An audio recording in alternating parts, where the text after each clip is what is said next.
Guys, welcome to my channel. तो आज हम क्या कर रहे हैं? आज हम क्या करेंगे? ऑब्वियसली बात है, हिस्ट्री लिखा है तो हिस्ट्री करेंगे। तो कैसे सवाल कर रहे हो? हिस्ट्री करेंगे। ये हिस्ट्री का पार्ट 1 है, the rise of nationalism in Europe. यानी कि यूरोप में नेशनलिज्म कैसा है। पहले बात, नेशनलिज्म की हिंदी मीनिंग देखते हैं। नेशनलिज्म की हिंदी मीनिंग है राष्ट्रवाद। राष्ट्रवाद, ठीक है। ये नेशनलिज्म की हिंदी में मीनिंग है राष्ट्रवाद। राष्ट्रवाद तो आपको पता चलेगा कि राष्ट्र का मतलब जो नेशन होता है, राष्ट्रवाद नेशनलिज्म, ठीक है।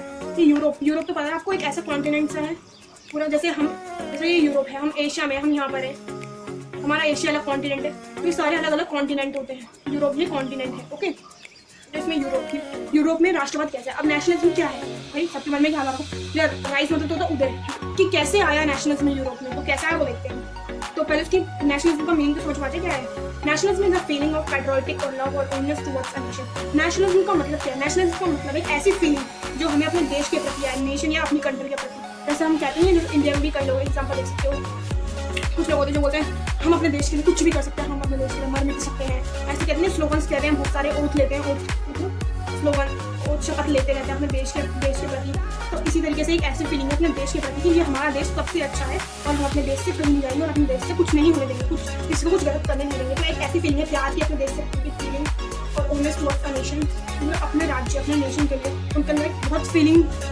नेशनलिज्म में कुल मिलाकर एक फीलिंग ही है, पैट्रियोटिक, देश प्रेम की फीलिंग जिसे हम कहते हैं। तो नेशनलिज्म का मीनिंग तो क्लियर हो ही गया होगा आप सभी को, नेशनलिज्म। तो उसके बाद अब देखते हैं कि आपके जो फर्स्ट पेज पे एक पिक्चर बनी है, तो हम उस पिक्चर के बारे में डिस्कस करते हैं कि वो पिक्चर है क्या, उस पिक्चर में वो किसने बनाया, उस पिक्चर में कौन कौन से लोग हैं, क्या क्या कर रहे हैं, वो घूमने तो नहीं जा रहे कहीं वो सारे लोग। तो यहाँ पे आपकी वो पिक्चर बना देते हैं। मेरे को बनानी तो आती नहीं है, फिर भी वो पिक्चर यहाँ पे स्टैच्यू ऑफ लिबर्टी है। सबसे पहले यहाँ पे जो 2 कंट्री को तो फ्रीडम मिल ही चुकी है, 2 कंट्री आगे हैं। उसके बाद यहाँ पे स्टैच्यू ऑफ लिबर्टी है, ठीक है, statue of liberty, statue of liberty है। फिर ऐसे एक लॉन्ग चेन बन सकती है, मतलब ट्रेन जिसे कहते हैं ना, एक ट्रेन है। और यहाँ पे हर देश के, हर कॉन्टिनेंट के जितने भी कॉन्टिनेंट हैं, कॉन्टिनेंट, कौन से कॉन्टिनेंट के लोग यहाँ हैं, Europe and America, Europe and America के लोग हैं सारे, इतने सारे लोग, यूरोप एंड अमेरिका। यूरोप एक कॉन्टिनेंट है, तो उस कॉन्टिनेंट में बहुत सारे कंट्रीज आ जाती हैं। तो मतलब सिर्फ यूरोप और अमेरिका, यूरोप में भी बहुत सारी चीज़ें, कंट्रीज आ जाती हैं, ठीक है। और यहाँ पे नीचे जमीन में मोनार्की के कुछ सिंबल्स पड़े हैं, मोनार्की के सिंबल्स, ओके। टूटे फूटे लोगों के, जो राजा महाराजा थे उनके ताज, मुकुट, ज्वेलरीज, पता नहीं, यहाँ पे मोनार्की के सिंबल्स पड़े हुए हैं, वो पैरों के नीचे दबे हुए हैं सबके, मोनार्की सिंबल, ठीक है। यहाँ पे मोनार्की के सिंबल है। स्टैच्यू ऑफ लिबर्टी, यहाँ पे जो गॉडेस है वो ऐसे आशीर्वाद दे रही है कि हाँ जो तुम कर रहे हो वो सही कर रहे हो, ऐसा ही होना चाहिए। तो ये सबकी बात है 18th सेंचुरी के टाइम की बात है, ठीक है। उस समय ये पॉसिबल नहीं था कि ये सारे लोग एक साथ किसी के घर ऐसे घूमने जा रहे हैं, पॉसिबल नहीं है। इतने सारे कॉन्टिनेंट के लोग हैं, तो ये कहाँ जा रहे हैं, तो ये जहाँ कहाँ है उससे पहले ये जरूरी है कि ये पेंटिंग किसने बनाई। ये पेंटिंग बनाई है फ्रेडरिक सोरियो ने बनाई है। फ्रेडरिक सोरियो ने बनाई है। पेंटिंग कब बनाई है? 1848 में ये पेंटिंग बनाई है फ्रेडरिक सोरियो ने। और इस पेंटिंग को बनाने का क्या मोटिव था? मेन मोटिव, बना दो ये पेंटिंग, पर ये फ्रेडरिक सोरियो कौन है? बना दी पेंटिंग, पर ये फ्रेडरिक सोरियो कौन है? ये एक आर्टिस्ट है, फ्रेंच आर्टिस्ट, जिसने 4 पेंटिंग बनाई है। और उस पेंटिंग में से, इन 4 पेंटिंग में से 1 पेंटिंग है, आपकी बुक में लिखा गया है, आप पढ़ सकते हो। 4 पेंटिंग बनाई थी इन्होंने, और इनमें से एक ये पेंटिंग है जो आपकी बुक में दी गई है।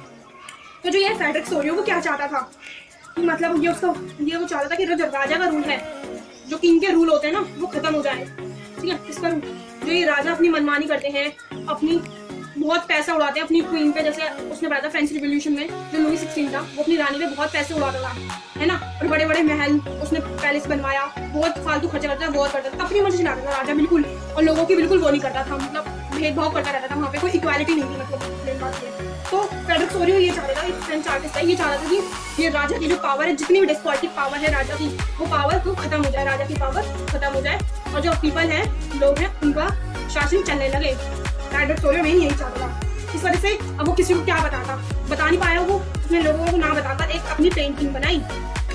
और ये पेंटिंग उनकी बदौलत है जो हम ये देख रहे हैं। इस पेंटिंग का एक बहुत बड़ा मतलब है, मैं बताती हूँ। ये पेंटिंग बनाई इसने, तो इस पेंटिंग में सब लोग हैं, वो क्या इस पेंटिंग का नाम तो मैंने बता देगा, पैक्ट बिटवीन नेशन, ये पेंटिंग का नाम है। और ये क्या है, कौन सा विजन है? कोई विजन है, ये कोई रियल में तो हो नहीं सकता विजन, मतलब कोई सपना ही कह सकते हैं, जैसे ये यूटोपियन विजन है। देखिए यूटोपियन विजन क्या है, ये कोई तो नई टर्म यूज करी मैंने। तो ये यूटोपियन विजन एक ऐसा विजन है जो सिर्फ सपने में ही हम सोच सकते हैं, ऐसा रियल में नहीं हो सकता। ये रियल में जैसे आप कुछ सोचते हो ना कि हाँ हमें बिना मेहनत करे कुछ भी मिल जाएगा, अगर हम काम नहीं करेंगे बैठे बिठाए हमें सब कुछ मिल जाएगा, हमें कार मिल जाएगी, BMW और क्या मिल जाएगा आपको, बंगलो मिल जाएगा। तो सोचे सोचे आप ऐसे सोचते हो पर मिलता कुछ नहीं है। तो इसलिए सिर्फ ये सोचा ही था, उस समय ये इम्पॉसिबल था। 18th सेंचुरी में ये इम्पॉसिबल था कि क्या ऐसे सारे लोग मोनार्की को उठा हो गया और लोगों का राज चल रहा था। ये इम्पॉसिबल था कि वहाँ पे पीपल का राज चले, ठीक है। ये सब ऐसे सपने में ही कोई सोच सकता है कि राजा की पावर खत्म हो जाए। 18th सेंचुरी में आपको पता ही है वहाँ पे किंग का रूल होता था, ठीक है। तो सबको पता है कि वहाँ पे किंग का रूल होता था 18th सेंचुरी में। तो पीपल का रूल आना तो इम्पॉसिबल है, इम्पॉसिबल से भी इम्पॉसिबल था, ऐसा हो तो नहीं सकता। इसलिए इन्होंने पेंटिंग के थ्रू समझाया इन लोगों को कि इस पेंटिंग में ऐसा क्या है। तो नेशनलिज्म का मतलब बता दिया। अब फ्रेडरिक सोरियो भी बता दिया कि वो एक फ्रेंच आर्टिस्ट है जिसने पेंटिंग बनाई है इसकी। और ये यूटोपियन विजन भी बता दिया कि ये विजन क्या है जो सिर्फ हमें सपने में ऐसा दिखता हो पर वो रियल में हो नहीं सकता, ठीक है। फ्रेडरिक सोरियो ये बता दिया, फ्रेडरिक सोरियो। और उसने 4 पेंटिंग बनाई थी ये। और इस पेंटिंग में क्या है, ये लोग हैं यूरोप एंड अमेरिका के लोग हैं, यूरोप एंड अमेरिका के लोग हैं जो कि एक लॉन्ग ट्रेन बनाकर इसमें ऐसे चल रहे हैं। और यहाँ पे क्या है, स्टैच्यू ऑफ लिबर्टी, ठीक है। और इसमें जो ये 2 इसमें एक फीमेल फिगर भी दिखाई दी होगी तुम्हें, जिसके हाथ में ऐसी फीमेल फिगर है जिसके हाथ में टॉर्च है। तो उस टॉर्च का मतलब ये नहीं कि वो ऐसे टॉर्च जलाकर ऐसे जा रहे हैं वहाँ टॉर्च जलाकर, इस टॉर्च का मतलब ये नहीं है। टॉर्च ऑफ एनलाइटमेंट है वो। एनलाइटमेंट यानी कि मशाल जिसे कहते हैं ना कि हाँ मतलब देखा होगा टीवी में, सीरियल्स में, मूवी में, जैसे अंधेरी जगह में ऐसे मशाल जला कर ले जाते हैं, उसमें आग जलती है। ऐसे ही टॉर्च ऑफ एनलाइटमेंट एक सिंबल है मशाल का, जो इस तरीके की होती है। यहाँ पे ऐसे आग जल रही होती है, मशाल लोगों से पकड़कर ऐसे ले जाते हैं अंधेरी जगहों में, ज्यादातर केव में ले जाते हैं, गुफाओं में, ठीक है। और यहाँ पे एक है किसी के हाथ में ये है चार्टर, क्या ये चार्टर ऑफ राइट्स, ये चार्ट है। इसमें मैन के सारे भी राइट्स लिखे हुए हैं, ठीक है। और इसमें कुछ सिंबल, यहाँ पे सिंबल्स अटके पड़े हैं, सिंबल्स दबे हुए हैं ऐसे पैरों के नीचे दबे हुए हैं। हम ऐसे किसी को दबा देते ना तो हाँ मोनार्की अब खत्म हो चुकी है और अब यहाँ पर लोगों का रूल चलेगा।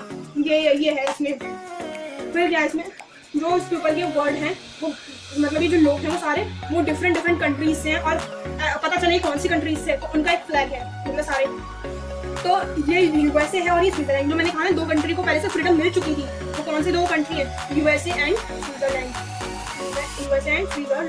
इन दोनों को फ्रीडम मिल चुकी थी, इन दोनों कंट्रीज को, इन दोनों को तो मिल गई। इन्होंने ये नहीं सोचा कि अब हमें तो फ्रीडम मिल चुकी है, अब हम किसी को फ्रीडम नहीं देंगे, दिलाएंगे। इन्होंने और भी फ्रीडम दिलवाई, जैसे जर्मनी, इसके बाद जर्मनी है, जर्मनी के बाद फ्रांस है, फिर ऑस्ट्रिया, ऐसे मतलब जिसको फ्रीडम मिलने वाली है वो यहाँ पे पास है। स्टैच्यू ऑफ लिबर्टी का मतलब क्या है, फ्रीडम। तो पहले किसको, USA एंड स्विट्जरलैंड को तो फ्रीडम मिल गई, USA एंड स्विट्जरलैंड को फ्रीडम मिल गई। और उसके बाद किसको मिलने वाली थी, जर्मनी को। जर्मनी का फ्लैग का कलर बता रही थी आपको, जर्मनी के फ्लैग का कलर ऐसे ट्राई कलर था, जैसे हमारे इंडिया का ना वैसे ट्राई कलर। पहले था ब्लैक, फिर था रेड, फिर था गोल्डन। ये 3 कलर का उनका फ्लैग है। ऑस्ट्रिया और फिर kingdom of Silesia, Lombardy, Poland, England, Ireland, Hungary and Russia, इन सबके लोग वहाँ पहुंचे हुए थे आज़ादी देने के लिए। इन लोगों का कुल मिलाकर यही मोटिव है कि हमें भी आज़ादी चाहिए भाई, हम भी आज़ाद करेंगे अपना, हमारा एक कंट्री होगी। ये सब अपनी अपनी कंट्रीज के लिए लड़ाई कर रहे हैं। और यहाँ ऊपर भी हेवन है, ऊपर स्वर्ग में ये एक वो है भगवान टाइप में कह सकते हैं, संत हैं, सेंट हैं, एंजल्स हैं। और उनका एक ऊपर सीन दिखाया गया है और वैसे आशीर्वाद दे रही है हाँ कि तुम जो कर सकते हो, ठीक है। तो इस पिक्चर में तो यही था। अब मैं आपको रिटर्न में जो भी मैंने अभी समझाया वो रिटर्न में आपको स्क्रीनशॉट दे देती हूँ, तो वहाँ स्क्रीनशॉट से कर लूँगा, ठीक है। तो नेक्स्ट वीडियो में ये पढ़ेंगे कि मोनार्की जो थी वो खत्म कैसे हुई, ठीक है। मोनार्की खत्म कैसे हुआ, ये नेशनल स्टेट कैसे बने, ये सारे ओके, नेशनल स्टेट कैसे बना। और फ्रेंच रिवॉल्यूशन से ये सब जो है फ्रेंच रिवॉल्यूशन से मोटिव हुए। फ्रेंच रिवॉल्यूशन तो क्लास 9 में पढ़ा ही होगा। ये सारे लोग जो है फ्रेंच रिवॉल्यूशन से मोटिवेट हुए कि हाँ फ्रेंच ने तो आज़ादी ले ली, फ्रांस ने, अब हम भी आज़ादी लेंगे। तो उन्होंने फ्रेंच से बहुत सारी चीज़ें ली, ठीक है। तो हम वो पढ़ेंगे और मैं यहाँ पे आपको नोट्स भी शो करवा दूंगी जो मैंने लिखी है, मतलब आप हमें से देखकर भी समझ सकते हैं, ठीक है। बाय, मिलेंगे नेक्स्ट वीडियो में।